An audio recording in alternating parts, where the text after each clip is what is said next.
That'll be well framed.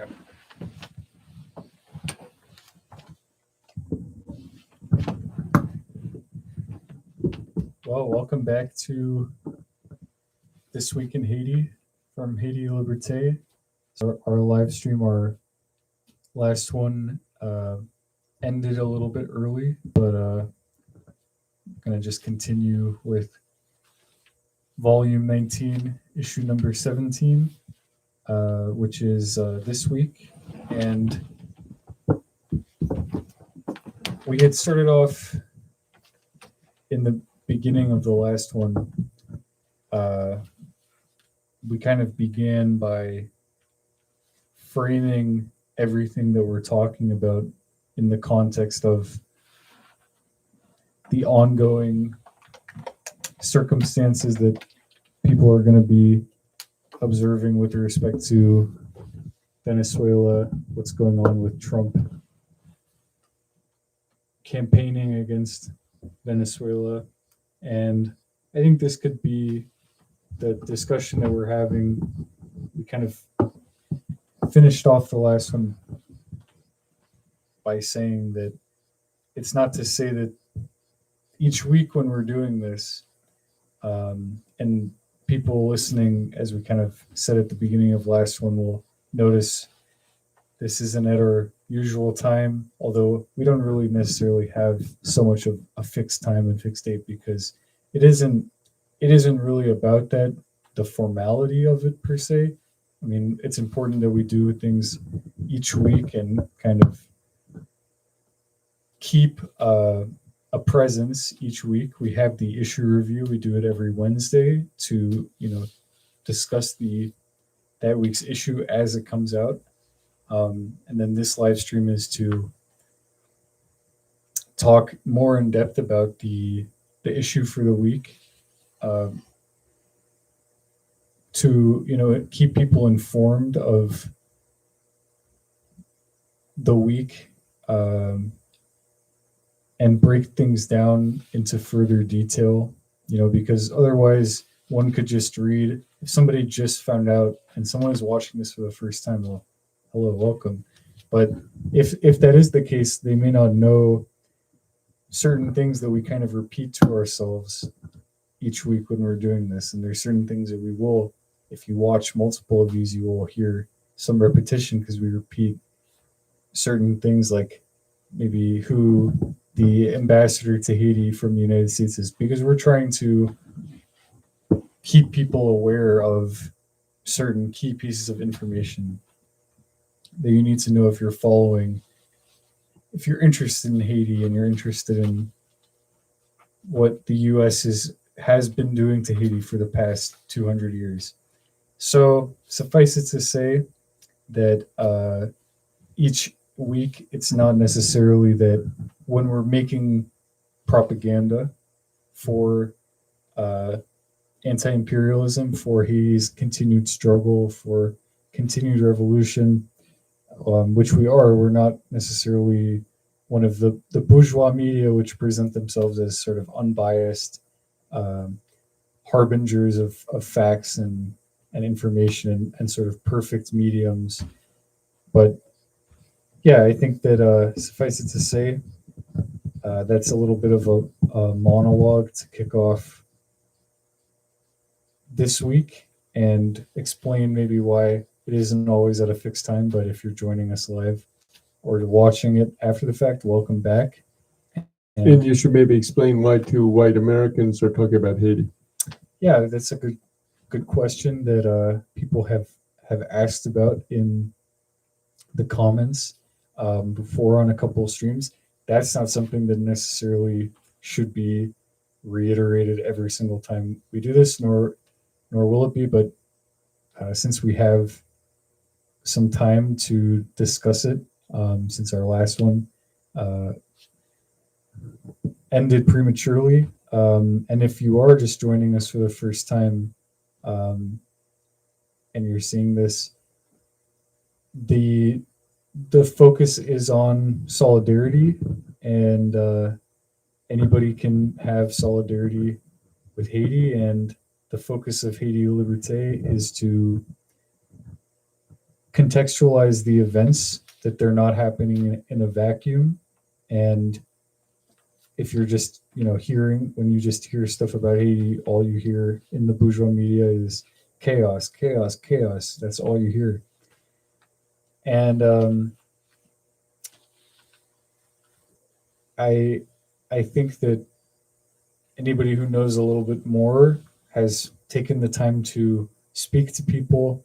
I mean, sometimes, you'll look at the cover picture for the issue for this week, and you'll have images and aesthetics and presentations and formalities that have the illusion of solidarity. I mean, this is a great example. This looks like a very pleasant fraternal meeting between two parties meeting on equal footing and on equal grounds. But as we pointed out at the beginning of the last one group has water bottles, the other does not. I don't really understand. Still looking at this and thinking, why is that? Maybe you don't need to read into everything too much. The appearance of everything and the symbolism of everything, to some extent, that is what you could do with, looking, yeah, as you said, the symbolism of things. And it is important, though, to have people who aren't Haitian to kind of come and say we are in solidarity, and we focus especially on the American side of things, because that's in some ways what is more familiar, even though I actually sometimes look at these people and feel very repulsed by them and think that's, I'm not part of that country. I'm not associated with that. And then in actuality, I am, not whether I want to be or not, because I don't want to be, but kind of being cognizant of myself leads me to know, okay, I'm forced into this imperialist apparatus in some way, and I have a responsibility to speak out about it. So I think that's kind of a short answer to a very long question that you posed.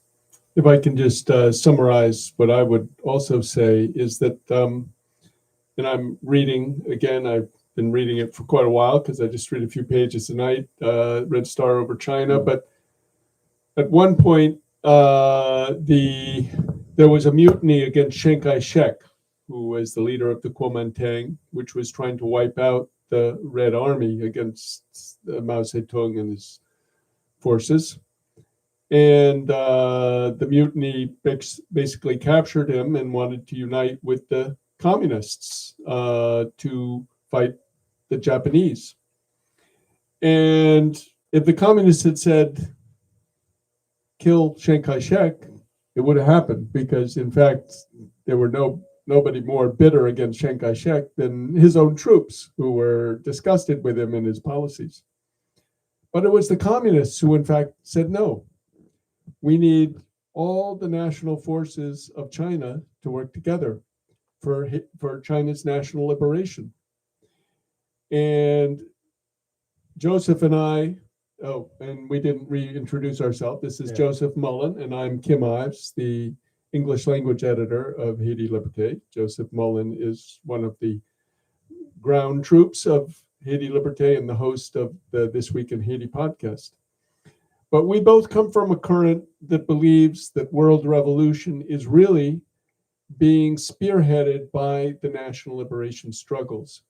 And just as Mao said in 1936, when he was having to decide on the fate of Chiang Kai-shek, he said, we have to have a national liberation revolution, because without a nation, we can't have communism, because we have no place to do the communism. So, and we see what China has become, which is quite a marvel. But so we are part of the North Americans who believe that our wealth and privilege and education and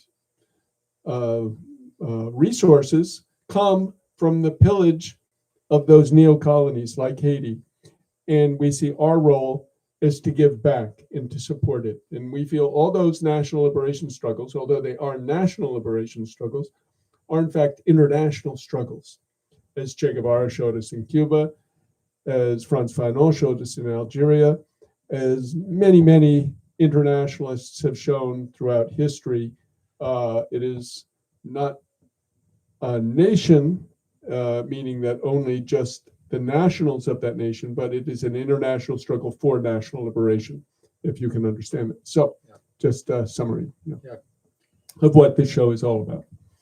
Well, I think with that recapitulation of things, I think we can delve into The headlines. the headlines for the week, go a little bit deeper than the headlines. And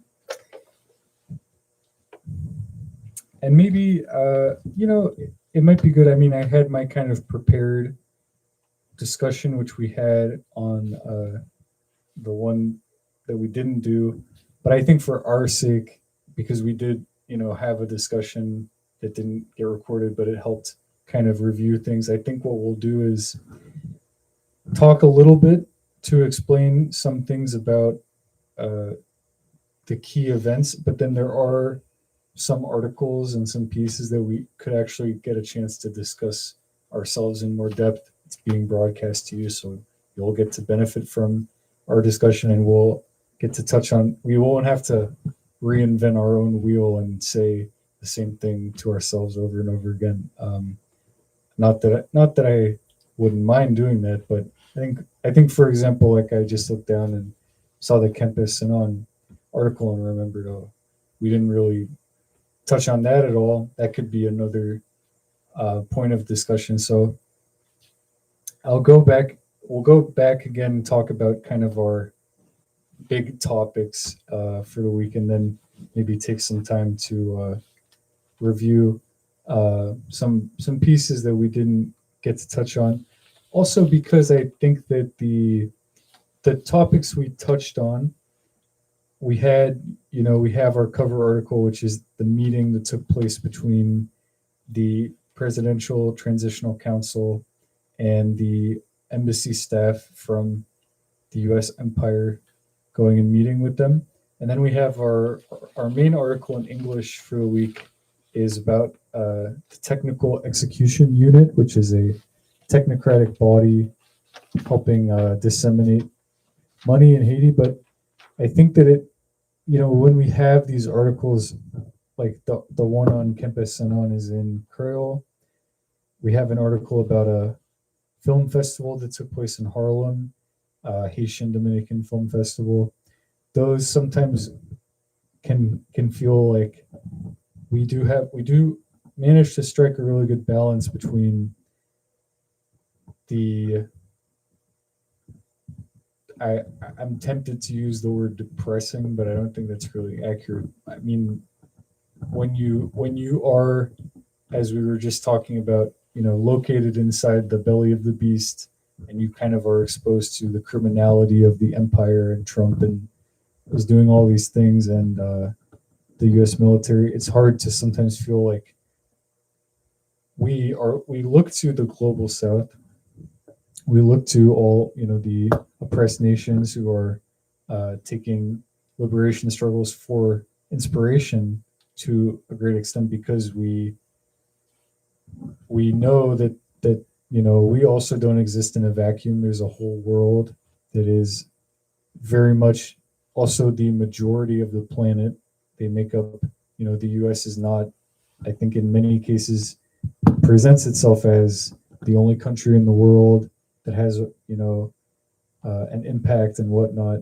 And it is very much the most oppressive country in the world and the most violent country in the world. But yeah, it isn't, it shouldn't get to monopolize discourse, and it shouldn't get to monopolize itself as the only country in existence. So maybe when we touch on, for example, I think let's start off by talking about this meeting that took place and kind of go just quickly summarize a little bit of, I think, the main core of a meeting that took place between Again, for those who don't know, the Presidential Transitional Council, which is this illegitimate body, Actually, Transitional Presidential Council, CPT, TPC. Uh, it is the body that has been constituted by Anthony Blinken. counselors, Anthony Blinken, the past U.S. administration, which set into place very much a puppet government. And when we say that, it's not that they are themselves lifeless or that they're not conscious of what they're doing, and they really are. They know what is happening. They may think they're doing the right thing, and they may be very much either consciously or unconsciously justifying their very nice lifestyle that they get afforded to live by being members of the bourgeoisie in Haiti. But whether they admit it or not doesn't matter, because we have evidence. We see these meetings that take place where they're all dressed very nicely, and we see how they live. We know their salaries, whatever. That they've struck this devil's contract with the U.S. I mean, Henry Worcester in this picture, Henry Worcester, the ambassador from the U.S. to Haiti, he kind of looks like the devil in this picture a little bit. The way he has his hands clasped. Yeah, he looks pretty demonic, and he's kind of like slightly smirking or smiling.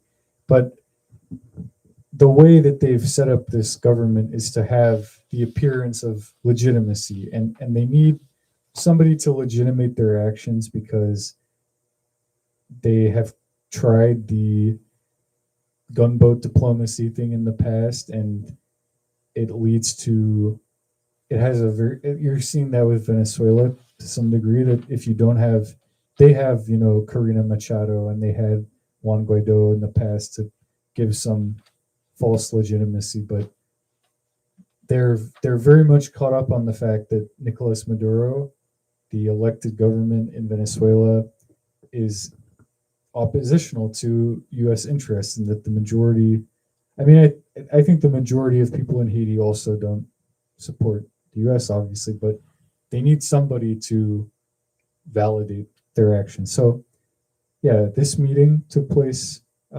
last week, and 1 week ago today, yeah. October 18th. And let's talk a little bit about the planning that they're doing. Yeah. Well, that's the point that we need to make about, and is made in this article, is that there was a meeting of the CPT, as it is called, with the U.S. Embassy. And the way the CPT tried to present it was that it was a planning meeting for how they were going to hold elections, which are supposed to be held before February 7th, 2026, the 40th anniversary of the overthrow of Jean-Claude Duvalier on February 7th, 1986. And that is when they are supposed to cease to exist. The CPT will be disbanded. But there looks like it's an ice cube's chance in hell that they're going to be able to carry out such an election.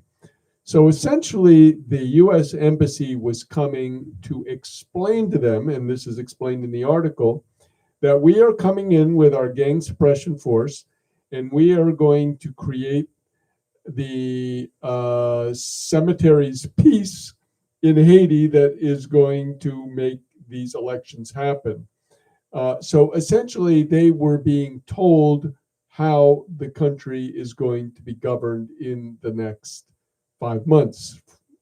And so that they had to have this meeting really for the reason that, like, a meeting needs to take place to some extent, right? That at its most simple, you want to have somebody talk and explain, to the audience or the crowd, and something that should be being done for perhaps listeners who are unfamiliar. You have the Creole term "conbit," and maybe you can explain a little bit about what that means. There's like a work crew. It's when a bunch of peasants get together to hoe a field. Like in any in the U.S. context might be barn raising, Right. which And I mean, you're using it in the context for the peasantry, and I think it's interesting that when we use it kind of informally or idiomatically, it's kind of like a meeting to take place to make a plan, or you already have a plan and then you execute it at this meeting, something like that. And seeing this meeting, that is to me the ideal form of what a democratic, maybe in our way of looking at it, we have the Greeks as the inspiration for that, and the Greeks and the agora and whatever. But in this case, looking at this and as we were discussing, it exactly as you said. It's a one-way conversation. There's not really it's not really actually necessary for the Haitian side to really even speak, other than to say, okay, got it, heard you. yeah, they're being given instructions. They're being given marching orders, and but they're still trying to posture as though they were the ones running the show. So this is the problem. We're recording here, so we'll just be a moment. The puppets who have been put in place by Anthony Blinken using Jamaica, Guyana, and Barbados as their CARICOM front people, they have essentially begun to create a myth that they are running things when in fact they are simply executing the orders that they've been given. And that's really what this article explains this week. And I think that the context that we have to understand too, and we talked about this in our aborted stream a few minutes ago, is the overall offensive of Washington in the Caribbean. As I was saying, I made a tweet this past week where I explained that there are four nations really being targeted: Haiti, Venezuela, Colombia, and Cuba. In that order, Haiti is the one where they have the most things put in place. They have their gang suppression force, which is a proxy force, which will have U.S. troops. But as we have previously explained, Chapter 7 of the UN Charter gives the UN the authority to intervene in an international conflict, the conflict between two nations. And this was basically perverted in the 1990s by President Aristide, unfortunately, when he asked the UN to intervene in Haiti with Chapter 7 in 1993. And they have been using this with the UN Security Council ever since to intervene in Haiti to stop the democratic process from going forward there. But now they've hit a new problem in that the UN is no longer working for them because Russia and China are no longer afraid or bowing to US dictates.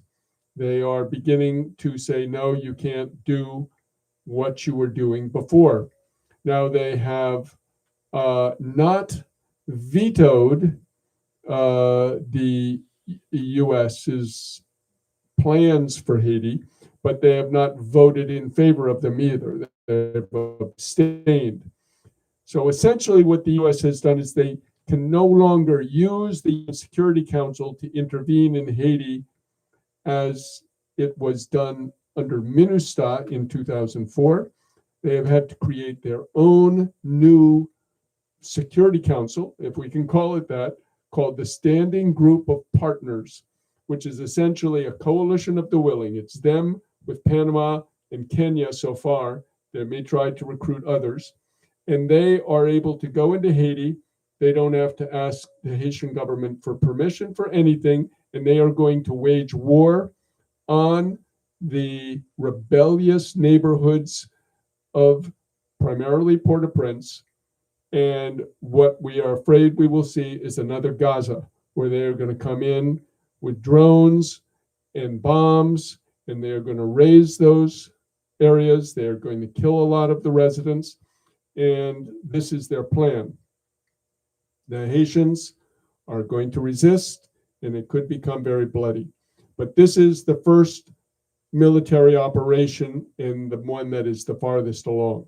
The second one is Venezuela, where they are now, as we speak, having military exercises off the coast of Venezuela in the waters of Trinidad and Tobago, which is right next door to Venezuela. And it is any minute we could see a conflagration between Venezuela and the U.S. happen. And Maduro today has moved all the Russian weapons that he has to the coast there by Trinidad and Tobago to confront the Americans. The third one is Colombia. We see it's still at the war of words, but President Donald Trump is calling President Gustavo Petro of Colombia a thug and a drug trafficker, and that he's got to be removed. And so we are very possibly going to see military action or regime change effort happen in Colombia. And of course, last but not least, the big prize that they all are after is the overthrow of Cuba, the turning back of the Cuban Revolution, which for 65 years, U.S. administrations have been trying to do. So anyway, that's what this meeting on the cover of Haiti Liberté is all about. This is in Haiti, that they are basically telling the Haitian puppets, this is what's going to happen, this is what you're going to do. And the puppets are trying to pretend that they're the ones calling the shots. And do you think that there's ever like pushback, or I mean, how do, it's hard for us to get a sense because we're not in these meetings. We're resisting, we're opposed to, especially having the U.S.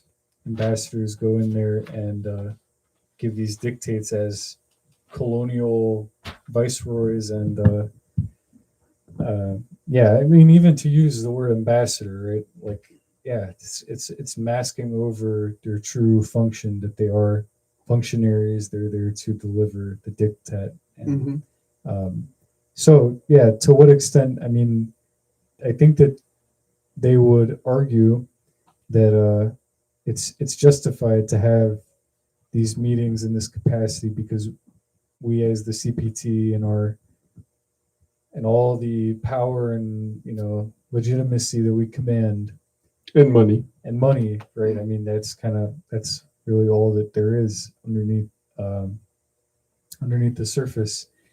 But they are arguing that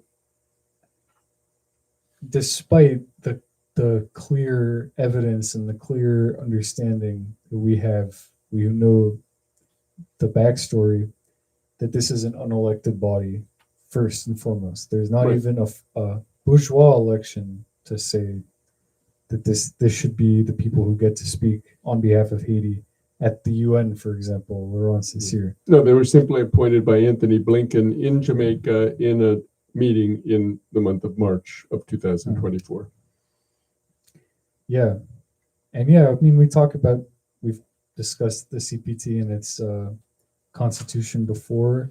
And I think that the articles we have, I would love to do a deeper dive on a lot of them.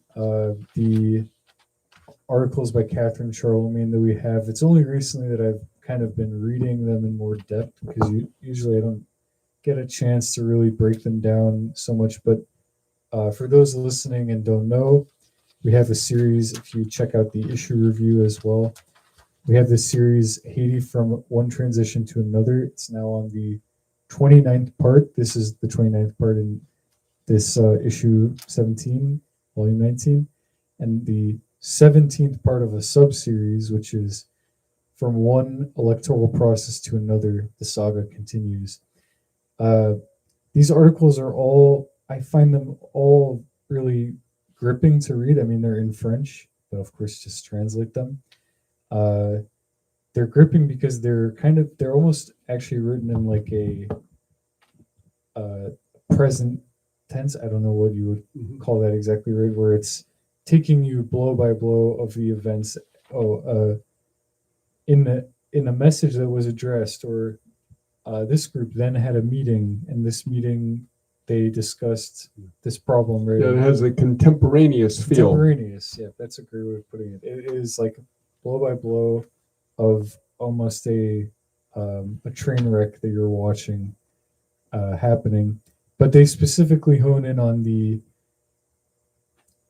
fraudulent process of having an election or having a referendum.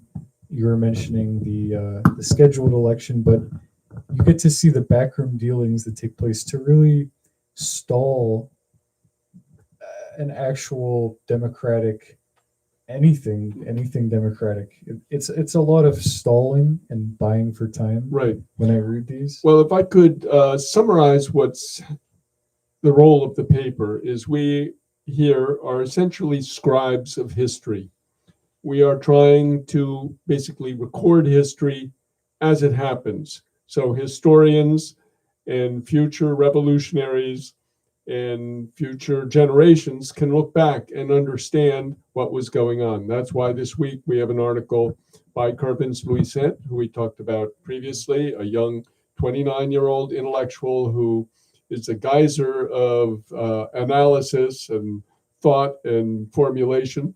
And he wrote an article about how the Dominican Republic is basically promoting chaos in Haiti. So it can be portrayed as the island of stability and essentially undercut Haiti, make money off of the chaos that it creates in Haiti. And the result is a lot of the political dysfunction that Joseph was just explaining about the stalling, the miscommunications, the total disarray that's happened in the political class. So we talk about the causes of things, about the U.S. role in governing over this chaos, the Dominicans' role in contributing to the chaos and profiting off of it. 80% of Haiti's product that they eat and use are come from the Dominican Republic. So we try to explain all the mechanics of this very complex picture.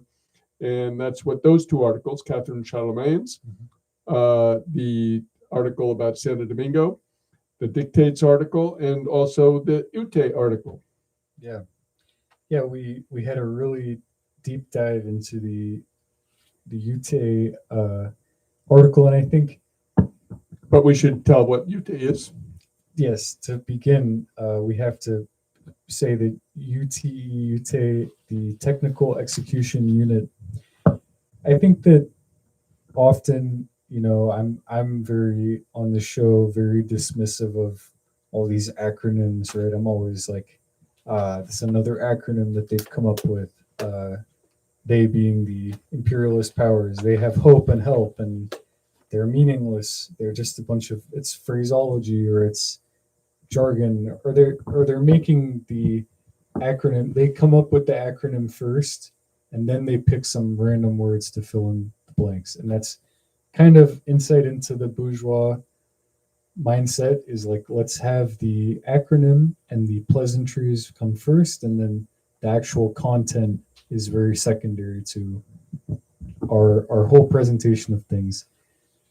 In this case, I think again you have uh, a name which gives a lot of seeming power and majesty and influence, and then behind the scenes it isn't. You shouldn't get distracted by that name and that presentation just because something calls itself this very bold, excellent technical execution unit doesn't mean when we break down what they actually are doing that it is going to be on a materialist perspective. When we look at these pictures, people in suits are having a meeting, people are gesticulating, and it doesn't they're not working. I mean, that's one thing, right? They're kind of they're very different than the They're executing. yeah they're executing. That is So what does the technical execution unit do? well beyond just the formal beyond just okay you're looking at it and you just see people in the picture that we have to accompany the article. People are standing and posing for a picture, right? They will use these. You'll start off with their claims that they make up a set of claims to justify why they should be paid higher than the working class, than the peasant, than the factory worker, textile machine operator. And their justification is that, well, we we have the pedigree. That was a good way of framing it. That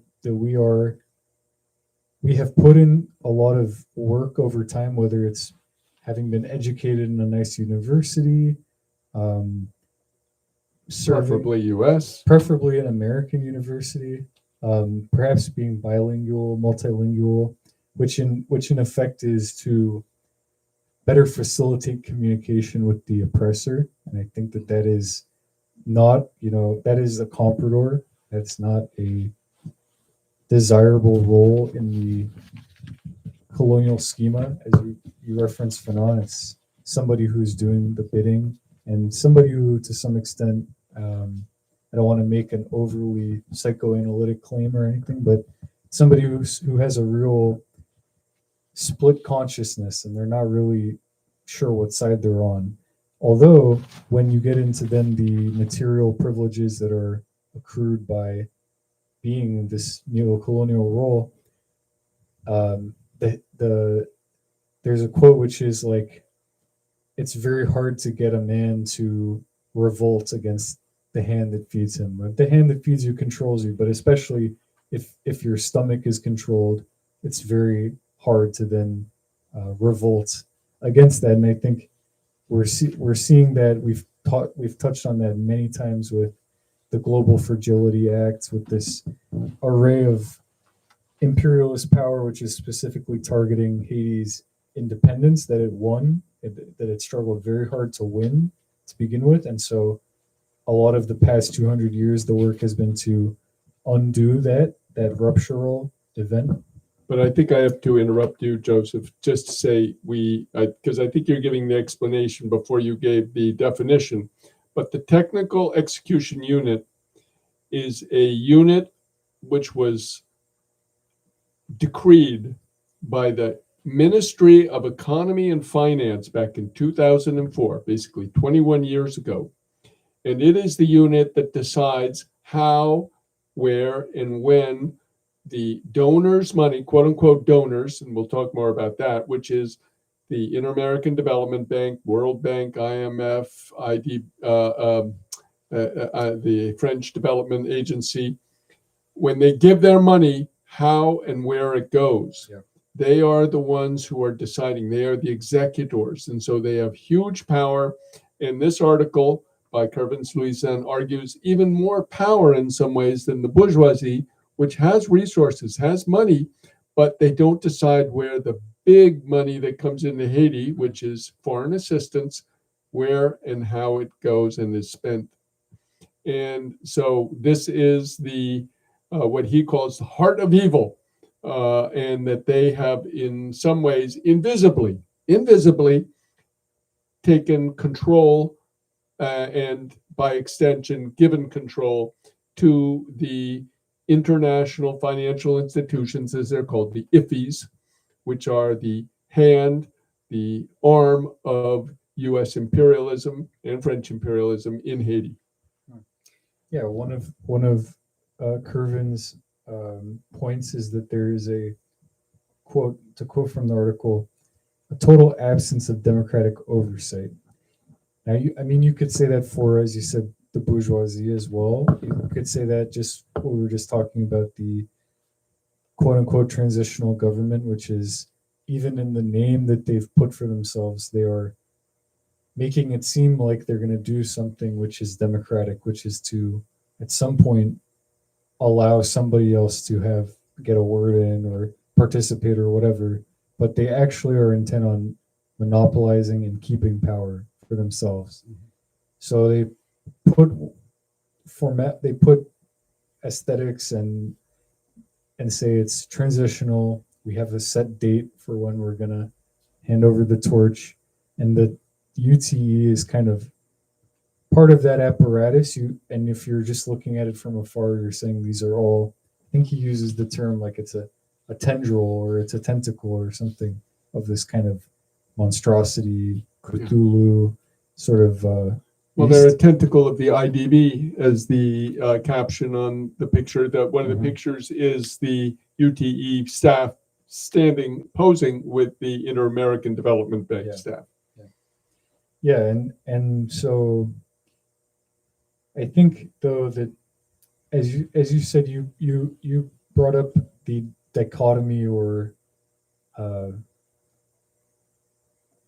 differentiation of them between the bourgeoisie proper, and that's kind of the established wealth, that these are. I mean, when I look, well, I don't want to over again.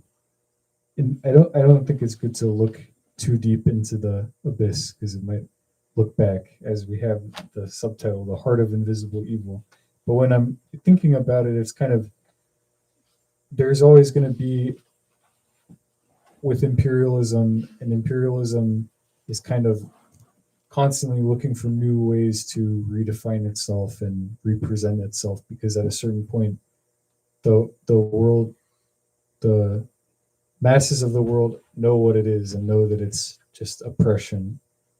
And so it's attempting to present itself, as you said, as now it's donors and it's humanitarianism and it's aid. Okay, that's the new mode that it's, and I'm saying new, not that I don't think the philanthropic stuff has never been tried, but I think especially you have, with respect to Haiti, as I was kind of starting to think about, was over the course of 200 years after the revolution has occurred, and they attempted to just quell the revolution with just pure violence and then that didn't work. So they turned to more humanitarian means, and you have the Clinton Foundation and all this stuff. And when our other conversation started touching on how the Clintons in particular would have this mea culpa apologia, where they say after their presidency, they're very sorry for how they treated Haiti, and they're sorry that they put certain things Well, in actually, place. only Bill apologized. I don't think Hillary ever did. Yeah, but either way, that there's, and that's something that even I don't want to overly contrast within, the different U.S. presidents, that they're any different, but people always will hold up Jimmy Carter, who just somewhat recently passed away, as a humanitarian and all this stuff. And he went to Haiti a few times, talks about the earthquake after the fact. But either way, if we are looking at, okay, we're thinking of tentacles, and that this thing has a lot of different. It is a monstrosity with a lot of different Frankenstein. Maybe because Halloween is coming up, and kind of using some metaphorical imagery, but I think that the donor aspect is important to highlight, because it's just capital, right? It's not any different, new. You didn't make a new thing just because you called it aid or you called it a gift or donation or whatever language. It's still just capital. Its sole purpose for existence is profit. It is the Marx's CMCM prime, that capital is driven to accumulate at all costs. And this money that gets sent is looking for modes through which to continuously accumulate and over accumulate. And so when they're having this UTE to give out contracts to companies to rebuild after the earthquake, for example, the decision making and the power that comes with that to say, here we're going to give this contract, we're going to have all one of the core things of capitalism, that we can have capitalism, which is supposedly in the free market purist Adam Smith thing, is totally rational and works perfectly and is equally disseminated for everybody, and there's equal exchange for all. In reality, it manifests in a very nepotistic way. Privileges are given out to particular people based on national affiliation and whatnot. So this UTE is helping to give out those privileges to those who are most subservient to imperialism, suffice it to say. And to also underline that this is presented as a technical execution unit. That is, it's the new approach of imperialism to present its servants as technicians. These are technocrats. They are simply carrying out a technical policy. There's no politics involved. We see it in Gaza today. They don't want Hamas. They don't want any political parties of the Palestinians. They want Palestinian technocrats. So we see it throughout the empire.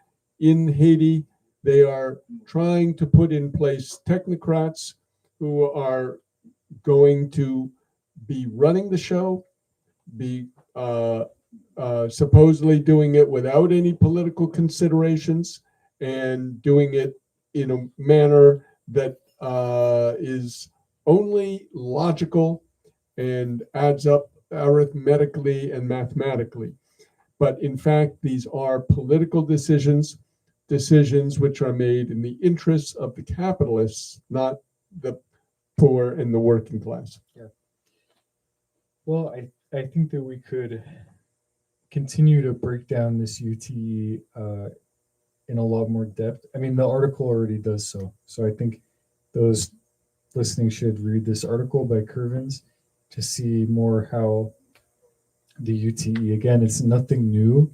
I mean, these are not, they are new, but at the same time, they fit into a pattern of influence over time, and capitalism will attempt to reinvent itself, but is still just capitalism. And I think we had a couple other points to touch on. I mean, we have a really good article, which we talked about in the issue review a bit, which is two fishermen from Trinidad who were killed in one of the more recent U.S. attacks on Venezuela, and the resignation of the general or admiral who was in charge of he was questioning the legality, carrying out the attacks. But again, I think we were finishing by looking at the more positive things. The article on the opposite page from that one is about a protest of solidarity for Venezuela in Argentina, which is something positive to see, that there are these solidarity attempts going on. And I think, Kim, if you'd like perhaps the final word, we can finish up the live stream and delve more on the UTE in the future. Yeah, well, I think what we're trying to show each week is as I was saying, how Haiti is fighting for its national liberation, for its sovereignty, in the face of a onslaught from the U.S. This was happening in a very, I could say, veiled and sophisticated way, or more sophisticated way, under the Biden administration with Blinken. But now we see the teeth, the fangs of imperialism fully bared as they bring their military might to bear on the Caribbean, on Haiti, on Venezuela, on Colombia, and eventually on Cuba as well.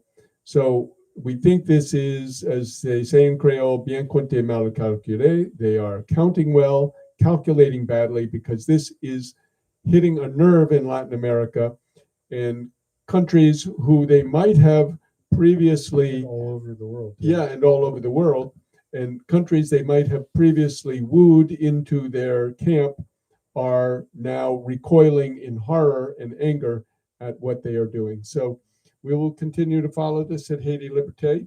And we're sorry we had to truncate this a little bit. We had a little problem on the Technical previous issues, live. Are we sure that this one is Yeah, going This well? one's good. Okay, good. So Couple this one's people. good. And Yeah. thank you, Two Joseph. likes and- all right. Good night and see you next week. Next week. Very good.